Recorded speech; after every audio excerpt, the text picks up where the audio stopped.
여러분 안녕하세요. 이춘길 교수입니다. 훈민복음 세상을 깨우는 말씀을 통해 다시 한번 하나님의 선하심과 십자가의 사랑을 체험하는 시간이 되시기를 소망합니다.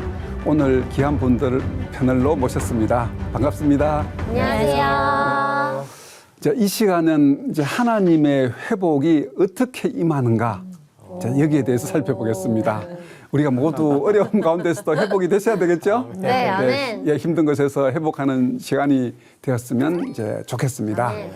오늘 내용은 이제 하나님의 회복이 어떻게 임하는가 하는 것인데, 전체적인 내용은 우리가 이제 회복을 해야 될 때 우리의 자세가 필요하고, 회복이 되는 결정적인 순간은 하나님의 긍휼로 말미암는다 하는 것이 되겠습니다.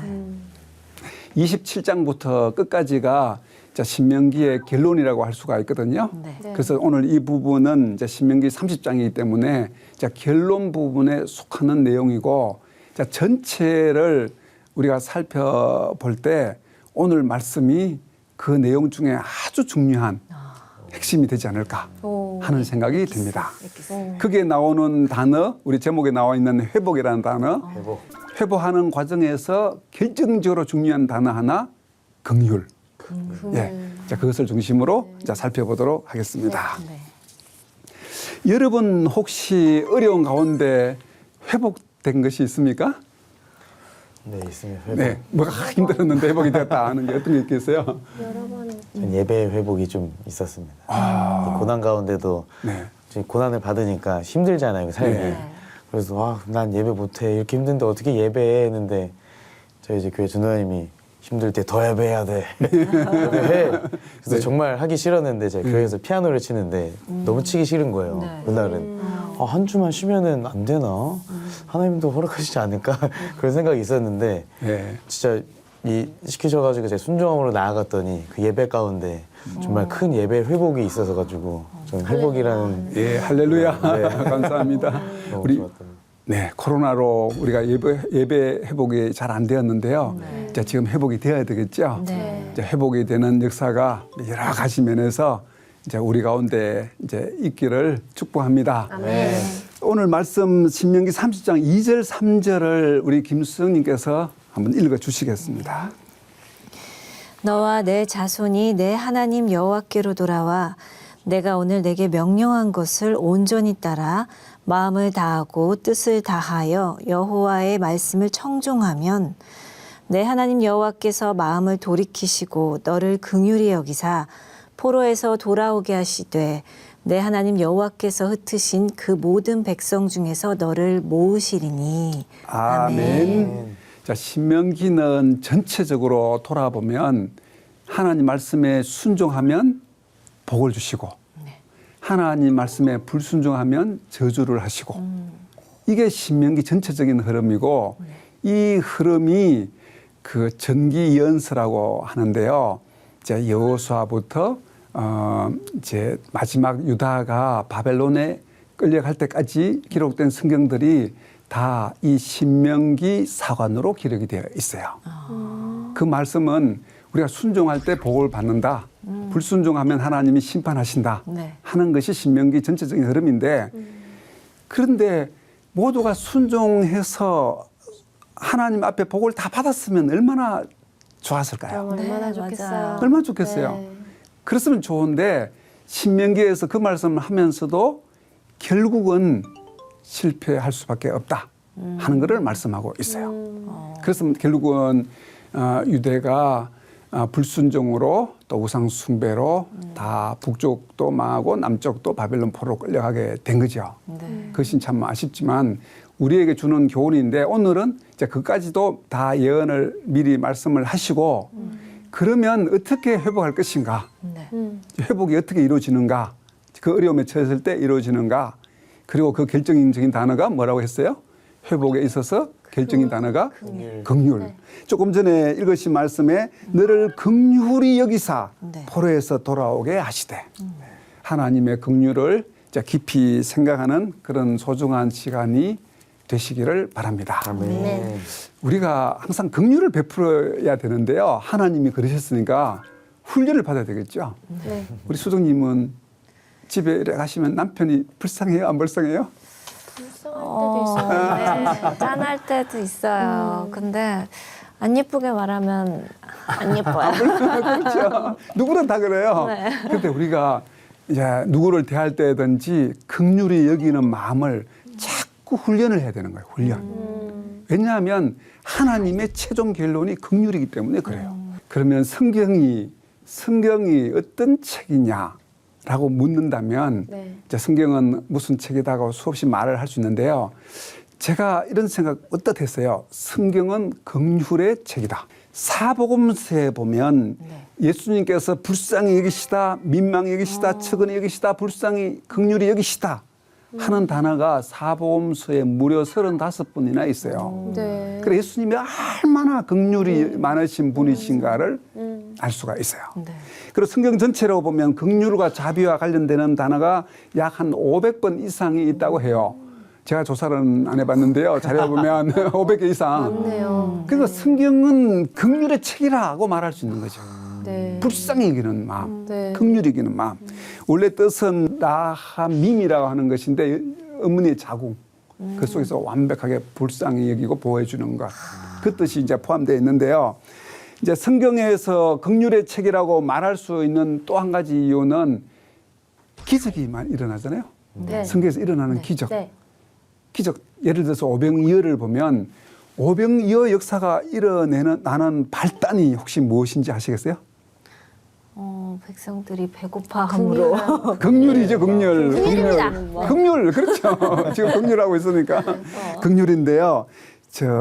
마태복음 14장 14절과 15절이 되겠는데요. 우리 반동현님께서 한번 읽어주시겠습니다. 예수께서 나오사 큰 무리를 보시고 불쌍히 여기사 그 중에 있는 병자를 고쳐주시니라. 저녁이 되매 제자들이 나와 이르되 이곳은 빈 들이요 때도 이미 저물었으니 무리를 보내어 마을에 들어가 먹을 것을 사 먹게 하소서. 아멘. 그래서 그 뒤에 오병이어 사건이 나와 있는데요. 예수님께서 병자를 고치시고 오병이어로 5천 명을 먹이시고 하는 것도 그 출발은 불쌍히 여기사. 불쌍히 여기는 것이 기적이 일어나는 운동력이라는 것을 알 수가 있어요. 긍휼이 얼마나 중요하다 하는 것을 알 수 있는데, 자, 신명기 마지막 끝에 와서 자, 회복이 될 때, 그 회복되는 가운데 하나님이 불쌍히 여겨졌다. 그래서 긍휼이라는 것이 얼마나 중요하다 하는 것을 우리가 잘 이해를 하면 이제 좋겠습니다. 네. 심판에서 우리가 건져질 수 있는 것, 성경에서 복 중에 제일 큰 복이 그 복이 아닐까요? 그렇죠. 그렇죠. 심판대 앞에서 우리가 고개를 들 수 있는 것. 야고보서 2장 13절인데요. 우리 강래희 님께서 읽어주시겠습니다. 긍휼을 행하지 아니하는 자에게는 긍휼 없는 심판이 있으리라. 긍휼은 심판을 이기고 자랑하느니라. 아멘. 아멘. 이기고 자랑한다 하는 단어의 어원을 보면 고개를 든다 하는 뜻이 포함되어 있어요. 우리는 긍휼을 베풀지 않으면 하나님도 긍휼 없는 심판을 하시고 우리가 심판대 앞에서 이 고개를 드는 것은 무슨 힘으로? 긍휼로. 내가 긍휼한 마음을 여겼던 것이 내 고개를 드는 힘이라는 거예요. 이 고개를 들고 자랑한다 하는 것을 우리가 생각해 보면 긍휼을 베풀지 않고 살아서는 안 되겠구나. 하나님의 긍휼하심을 우리는 입어야 될 사람인데 그것이 바로 내가 긍휼을 베푸는 것에서부터 출발한다. 이것을 우리가 늘 기억을 해야 되는 거죠. 네. 마태복음 5장 7절인데요. 우리 김수정님께서 읽어주시겠습니다. 네. 긍휼히 여기는 자는 복이 있나니 그들이 긍휼히 여김을 받을 것이미요. 아멘. 긍휼히 여기는 자가 복이 있어요. 왜 있는가 하면 긍휼히 여김을 받기 때문에. 그래 긍휼히 여긴 것이 바로 내가 긍휼히 여김을 받고 심판대 앞에서 고개를 드는 힘은 긍휼히 여긴 것이 내 고개를 들게 한다.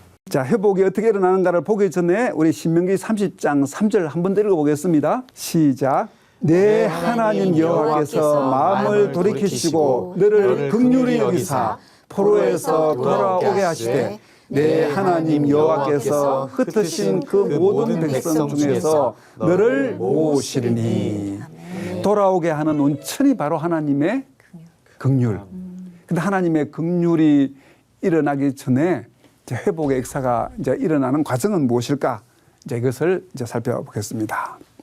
자, 회복이 일어나는 단계를 그 뒤에 말씀하고 있는데 그 첫 단계가 먼저 깨달아야 한다는 것입니다. 우리도 성경을 보면서 싹 깨닫잖아요. 네. 아, 이게 이 말씀이구나. 근데 회복이 일어날 때도 제일 먼저 깨닫는 것이 필요해요. 우리 신명기 30장 1절인데 우리 강예희님께서 읽겠습니다. 네. 내가 내게 진술한 모든 복과 저주가 내게 임함으로 내가 내 하나님 여호와로부터 쫓겨간 모든 나라 가운데서 이 일이 마음에서 기억이 나거든. 예, 아멘. 아멘. 이 일이 마음에서 기억이 나거든, 되죠? 기억이 나는 것. 이제 바벨론 포로로 끌려갔다가 이제 기억이 나는 거예요. 회복은 이제 기억나는 데부터 출발하거든요. 기억이 나거든. 이 말을 공동번역에서는 거기에서라도 제 정신이 들어. 이렇게. 이제 끌려가서 너무 어려운 가운데 있는 경우에 우리가 어렵더라도 어려운 경우도 정신을 딱 차려야 되겠죠. 네. 그때 제 정신이 들거든. 이게 회복의 첫 번째. 그래서 회복의 첫 번째 단계가 스스로 깨달아야 된다는 것이죠. 정신이 들어서 깨닫는 것. 그러면 무엇을 깨달아야 할까 하는 거죠. 바벨론 포로로 끌려갔을 때 거발 강가에서 이렇게 앉았어요. 앉아서 이렇게 생각하면 왜 우리가 여기에 끌려왔을까? 그때 무엇을 깨닫겠어요? 잘못한 거. 그렇죠. 그게 깨닫는 거예요. 이제 바벨론 포로로 거발 강가에 앉아서 이렇게 생각하면 뭘 잘못했을까? 네. 우리 조상은 무슨 죄를 지었지? 이게 출발인 거예요. 회복의 출발. 내 자신을 잘 돌아보고 스스로 깨닫는 것.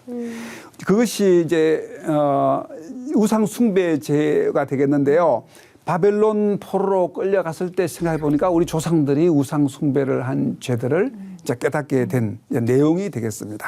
그것이 첫 번째고, 자, 두 번째 우리 30장 2절인데요. 우리 김수정님께서 읽어 주시겠어요? 너와 내 자손이 내 하나님 여호와께로 돌아와 내가 오늘 내게 명령한 것을 온전히 따라 마음을 다하고 뜻을 다하여 여호와의 말씀을 청종하면. 아멘. 아멘. 자, 두 번째는 말씀에 청종하는 거예요. 아, 지금부터 깨달았잖아요. 깨닫고 청종하는 것. 이게 이제 회복의 두 번째 단계. 그때 하나님은 이제 우리가 이런 단계를 거쳤을 때 긍휼을 베풀어서 우리가 회복되게 하시는 거예요. 그런데 사실은 우리가 어떻게 깨닫고 우리가 아무리 순종하더라도 우리의 노력으로 구원받는 건 아니에요. 네. 아무리 노력하고 아무리 내가 교회에서 또 신학적으로 많은 업적을 남겼다고 구원받는 건 아니에요. 하나님의 긍휼로 구원을 받는 거예요. 최종 회복은 하나님의 긍휼이지만 그러나 우리가 회복의 단계는 알아둬야 되겠죠. 네. 여기에 여호와께 돌아와라고 말씀하고 있죠. 네. 그래 자신의 진정한 잘못을 깨달은 후에 주님께로 돌아와야 되겠죠. 네. 그때는 그 죄악의 자리를 가감히 박차고 나와야 되는 거예요. 우리가 딱 깨달으면 바로 거기서 벗어나야 되니까. 벗어날 수 있어야 되는 거죠. 튀어나오는 거. 그것이 이제 두 번째 단계 청종하는 거예요. 세상에 그냥 어울려서 지내는 것은 아니다는 거죠. 근데 그것이 우리로 말하면 회개라고도 말할 수 있는데 회개도 3대 요소가 있어요. 회개는 우리 하나님께 회개하는 것이 첫 번째 단계잖아요. 네. 그 리펜턴스라 그러잖아요. 그래서 회개합니다. 회개 하나님 받아주셔서 감사합니다. 이렇게 끝날 수 없는 게 회개예요. 두 번째 요소가 있어요. restitution이라 그래서 보상을 해야 되는 거예요. 보상. 내가 누구에게 잘못했으면 하나님 잘못했습니다 하고 끝나는 것이 아니라 그럼 찾아가야죠. 가서 내가 정말 잘못했어 하고 그 사람에게 뭐 커피라도 한 잔 대접하든지 밥을 한 끼 사주든지 이게 따라야 되는 거예요. 그러나 마지막에 그걸로 끝나는 것이 아니라 reformation. 우리가 우리 자신을 다시 개혁하는 거죠. 다시는 그렇지 않도록. 이까지 갈 때 회개했다고 할 수 있어요. 그것이 오늘 말하는 이 두 번째 이제 단계가 되고, 자, 우리가 깨닫고 회개하여 청종하면 이제 하나님이 긍휼을 베풀어 주시는데 그 첫 번째가 신명기 30장 3절에서 5절까지 말씀하고 있어요. 우리 반동현님께서 한번 읽어 주시겠습니다. 내 하나님 여호와께서 마음을 돌이키시고 너를 긍휼히 여기사 포로에서 돌아오게 하시되 내 하나님 여호와께서 흩으신 그 모든 백성 중에서 너를 모으시리니 내 쫓겨간 자들이 하늘가에 있을지라도 내 하나님 여호와께서 거기서 너를 모으실 것이며 거기서부터 너를 이끄실 것이니라. 내 하나님 여호와께서 너를 내 조상들이 차지한 땅으로 돌아오게 하사 내게 다시 그것을 차지하게 하실 것이며 여호와께서 또 내게 선을 행하사 너를 내 조상들보다 더 번성하게 하실 것이며. 아멘. 아멘. 이제 하나님께서 흩어진 백성들을 모아서 다시 돌아오게 하신다는 거죠. 우리가 잘 깨닫고 우리가 하나님께 돌이킬 때 그때 하나님이 역사하신다 하는 것이 이제 회복의 단계가 되겠습니다. 이제 같은 말씀이 예레미야서에도 있는데요. 예레미야 선지자가 예언을 해서 70년 후에 돌아온다 이런 말씀 많이 들었죠? 약간 한번 읽어보겠습니다. 29장 10절과 11절인데요. 우리 강래희님께서 네. 읽어주시겠습니다. 여호와께서 이와 같이 말씀하시니라. 바벨론에서 70년이 차면 내가 너희를 돌보고 나의 선한 말을 너희에게 성취하여 너희를 이곳으로 돌아오게 하리라. 여호와의 말씀이니라. 너희를 향한 나의 생각을 내가 아나니 평안이요 재앙이 아니니라. 너희에게 미래와 희망을 주는 것이니라. 아멘. 아멘. 자, 여기에서 70년이 차면 돌아온다라고 말씀하신 내용이 이제 여기에 기록이 되어 있고 하나님의 마음을 이제 잘 드러내고 있어요. 하나님은 어떤 마음이신가? 나는 이제 내가 너희를 향한 생각이 무엇이다 하는 것을 말씀하고 있는데 인생들로 고생시키고 근심하게 하는 것이 하나님의 본심이시다 아니다. 아니다. 그것을 말씀하고 있는 거죠. 네. 그 11절에 있는 말씀처럼 여호와의 말씀이니라 너희를 향한 나의 생각을 내가 하나니 평안이요 재앙이 아니니라. 너희에게 미래와 희망을 주는 것이니라. 아멘. 이렇게 말씀하고 있죠. 이제 하나님의 참뜻 왜 바벨론 포로 끌려갔을까? 왜 이렇게 힘들게 하셨을까? 하나님의 정말 뜻은 여기에 있다. 그럼 70년 후에 돌아온다는 것을 말씀하고 있습니다. 그리고 우리가 하나님 앞에 깨닫고 회개하고 돌이키면 또 복을 주시는데 한 가지 더 주시는 것이 이제 30장 6절에 있죠. 6절을 우리 김수정님께서 읽어 주시겠습니다. 내 하나님 여호와께서 내 마음과 내 자손의 마음의 할례를 베푸사 너로 마음을 다하며 뜻을 다하여 내 하나님 여호와를 사랑하게 하사 너로 생명을 얻게 하실 것이며. 아멘. 아멘. 이제 마음의 할례를 베푸신다 하는 거죠. 이제 하나님과 이제 이스라엘 백성 간의 언약, 그거 칭조가 바로 할례인데 하나님께서 새로운 관계로 이스라엘 백성들을 이제 세워 주실 것을 이제 말씀하고 있습니다. 9절 10절을 우리 정리하는 마음으로 한 번 더 읽어보겠습니다. 우리 반동현 님께서 읽겠습니다. 내가 내 하나님 여호와의 말씀을 청종하여 이 율법책에 기록된 그의 명령과 규례를 지키고 내 마음을 다하며 뜻을 다하여 여호와 내 하나님께 돌아오면 내 하나님 여호와께서 내 손으로 하는 모든 일과 내 몸의 소생과 내 가축의 새끼와 내 토지 소산을 많게 하시고 내게 복을 주시되 곧 여호와께서 내 조상들을 기뻐하신 것과 같이 너를 다시 기뻐하사 내게 복을 주시리라. 아멘. 우리가 죄악을 잘 깨닫고 이제 하나님 앞에서 돌이키면 하나님은 이런 복을 주신다라고 말씀하시는 것이 바로 이제 오늘 말씀이 되겠습니다. 우리가 잘 아는 창세기 45장에 보면 요셉이 있는데 요셉이 애굽의 총리가 되었을 때 형님들이 찾아왔죠. 네. 양식을 구하기 위해서. 네, 네. 자, 그때 일어난 이제 사건인데 요셉이 형들을 용서하는데 성공을 했습니까? 실패했습니까? 성공했죠. 성공했죠. 네.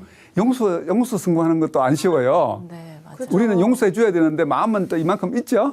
근데 그 성공을 해야 되는데 네. 성공하는 게 쉽지 않아요. 그런데 어떻게 해서 성공했을까 하는 거죠. 그것을 한번 읽어보겠는데요. 창세기 45장 4절 5절을 우리 강래희 님께서 읽어주시겠습니다. 네. 요셉이 형들에게 이르되 내게로 가까이 오소서. 그들이 가까이 가니 이르되 나는 당신들의 아우 요셉이니 당신들이 애굽의 판자라. 당신들이 나를 이곳에 팔았다고 해서 근심하지 마소서. 한탄하지 마소서. 하나님이 생명을 구원하시려고 나를 당신들보다 먼저 보내셨나이다. 아멘. 자, 용서에 성공하는 장면인데 우리도 우리 스스로 용서하는 것은 거의 어려워요. 우리는 우리 삶에 하나님이 개입되지 않으면 우리가 거기서 헤쳐나오는 것이 너무 어려운 거예요. 이 마지막 말씀에 그 형님들에게 근심하지 마소서, 한탄하지 마소서. 하나님이 생명을 구원하시려고 나를 당신들보다 먼저 보내셨나이다. 먼저 온 것이 하나님이라고 이제 개입을 시킨 거죠. 개입시킨 후에 그 다음에 더 놀라운 일을 해요. 우리는 항상 하나님을 개입시켜야 돼요. 하나님 없이는 어렵죠. 네. 그 다음에 더 놀라운 것은 주어를 바꿔치기를 해요. 주어를 바꿔치기 하는 것. 주어. 우리 주어가 있죠. 주어 동사 주어. 주어를 바꾸는 거예요. 이제 창세기 45장 8절인데 우리 김수정님께서 갸우뚱하고 저를 봤는데 한번 읽어보겠습니다. 네. 그런즉 나를 이리로 보낸 이는 당신들이 아니요 하나님이시라. 하나님이 나를 바로에게 아버지로 삼으시고 그 온 집의 주로 삼으시며 애굽 온 땅의 통치자로 삼으셨나이다. 아멘. 아멘. 원래 요셉이 애굽에 오게 된 것은 누구 때문에 왔어요? 형들이죠, 형들. 형들 때문에 왔죠. 근데 나를 애굽으로 보낸 자는 형들. 주어가 누구예요? 형들. 형들인데 이 주어를 바꾸는 거예요. 누구로? 하나님으로. 우리는 항상 이렇게 주어를 바꾸어야 되는데요. 다른 사람을 긍휼히 여기는 자세가 우리에게 나오기는 참 어려워요. 용서도 어려워요. 그때 가능한 방법이 하나님을 개입시키고 주어를 바꿔야 되는 거예요. 자, 마지막 한 가지만 더 생각하고 마치겠는데요. 예수님과 바리새인이 다른 점, 결정적으로 다른 점이 있는데 마가복음 3장 5절을 우리 반동희님께서 한번 읽어주실래요? 네. 그들의 마음이 완악함을 탄식하사 노하심으로 그들을 둘러보시고 그 사람에게 이르시되 내 손을 내밀라 하시니 내밀매 그 손이 회복되었더라. 아멘. 네. 자, 그 한 손 마른 자에 대한 내용인데 자, 사복음서를 다 펴놓고 이제 보시면 이제 복음서를 다 펴놓고 보시면 재미있어요. 한 손 마른 자로 되어 있지만 유일하게 누가복음에서만 오른손이라고 되어 있어요. 누가가 의사잖아요. 의사는 오른손에서 중요한 거예요. 여기 치료할 걸 여기 치료하면 큰일 나잖아요. 그죠. 누가가 오른손이라고 되어 있는데 이제 복음서보다 좀 다른 게 예수님이 막 화를 내신 장면이 있어요. 그런가 하면 바리새인과 서기관이 화내기도 해요. 그래서 이걸 다 종합해 보면 예수님과 서기관과 바리새인이 동시에 화를 내는 거예요. 이 장면은 그런 장면이 드물어요. 예수님이 화내면 좀 가만히 있는데 같이 막 화를 내고 그래요. 그런데 바리새인이 하는 말이 옳은 것은 안식일을 안 지킨다는 거니까 옳은 말이에요. 십계명이 있는 걸 가지고 왜 안식을 안 지키는가? 근데 예수님은 그때 누구를 바라봤어요? 누가 눈에 보였겠어요? 손 마른 자가 보인 거예요. 근데 우리가 옳은 생각을 하고 율법을 가지고 자꾸 말하면 어려운 사람이 눈에 보이지 않아요. 바리새인 눈에는 한 손 마른 자가 보이지 않는 거예요. 예수님은 그게 보이는 거예요. 이게 긍휼이에요. 긍휼. 그래서 하나님께서 우리를 회복시켜 주셨는데 그것이 바로 오늘 말씀 긍휼로 회복을 시켜 주신 거죠. 아멘. 우리가 긍휼을 잘 기억하셔서 예수님처럼 하나님처럼 우리 눈에 긍휼이 있어서 긍휼이 드러나고 또 긍휼이 사람을 보므로 어려운 사람이 우리 눈에 보이게 되시기를 축복합니다. 아멘. 오늘 말씀은 여기서 이제 정리를 하겠습니다. 이제 아무쪼록 우리에게 주시는 말씀들을 깊이 생각함으로 신명기 속에 큰 은혜 덧입는 여러분이 되시기를 바랍니다. 수고하셨습니다. 예, 감사합니다. 감사합니다.